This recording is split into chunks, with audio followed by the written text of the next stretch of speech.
Şöyle içine de koyayım. Belki girerler. Gel. Gel. Gel. Gel. Gel anneciğim. Korkmayın. Gel. Korkuyorlar tabii şimdi.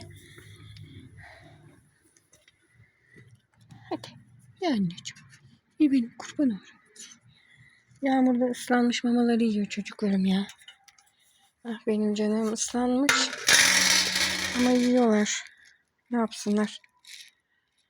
İnsanlar o kadar vicdansız ki aslında hepsinin bahçelerde, parklarda ne bileyim sitelerin bahçelerinde, apartmanların önlerinde minik minik evleri olması lazım. Ah, çok korkuyorlar. Bakar mısınız? İnşallah kutuyu kimse almaz da içinde yaşarlar.